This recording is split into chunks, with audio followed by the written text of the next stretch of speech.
For more, let's turn to France 24 International Affairs editor Douglas Herbert. Doug, the U.S. president who's landed in nearby Illinois, making his way to Kenosha as we speak. What's on the agenda?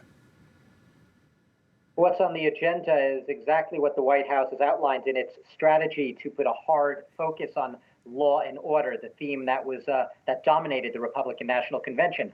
Well, how do you highlight law and order? Well, you do it by meeting with law enforcement officials. He's basically going to be going to the Uptown neighborhood in Kenosha. Now, that's a multicultural neighborhood in the city. It's also the neighborhood that was the scene to a lot of the violence and the looting that we saw in the past week. He's going to be meeting with the law enforcement, meeting with the police officers. He's also notably going to be touring businesses that have been damaged during those riots.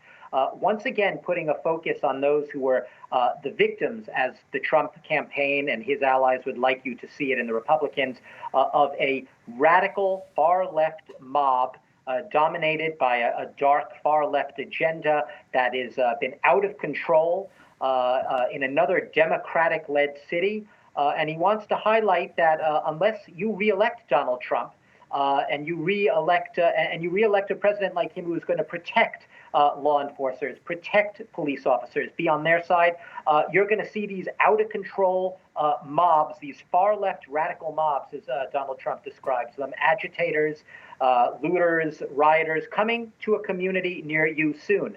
To put it another way, and this is obviously a much more opinionated take on it, Reverend Jesse Jackson, a civil rights leader, described the agenda of Trump in Kenosha a little differently, saying that basically Donald Trump is coming to Kenosha to use that city as a prop in his campaign commercial to scare white voters and get their votes. Late Monday, Donald Trump made a golf analogy, Douglas, to defend the police officer's decision to open fire on Jacob Blake from point-blank range. Let's take a listen. But they choke. Just like in a golf tournament, they miss a 3-foot. You're not comparing it to golf because, of course, that's what the media. I'm saying people choke. People panic. Choke. Yeah. And people are bad people. You have both. You have some bad people, and they choke. You could be a police officer for 15 years, and all of a sudden you're confronted. You've got a quarter of a second to make a decision. If you don't make the decision and you're wrong, you're dead. People choke under those circumstances, and they make a bad decision.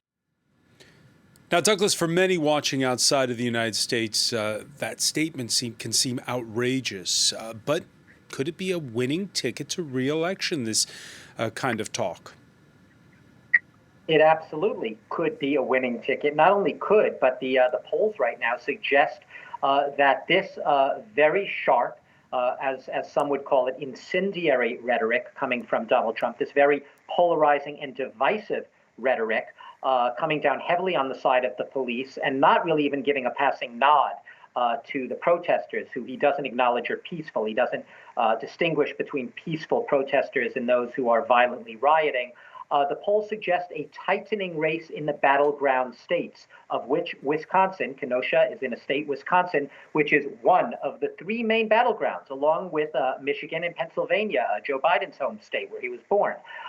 Basically right now, about a month ago, if you asked me this at the end of July, the polls showed Biden with, a very high single-digit lead in the state of Wisconsin. You'll remember that Donald Trump pulled off a real upset shock victory in that state by just really a few thousand votes back in 2016, beating Hillary Clinton there. He's hoping to do it again. And right now, Joe Biden, as of late August, is really up only 3.5 points, according to an average of national polls in Wisconsin. So what does that suggest?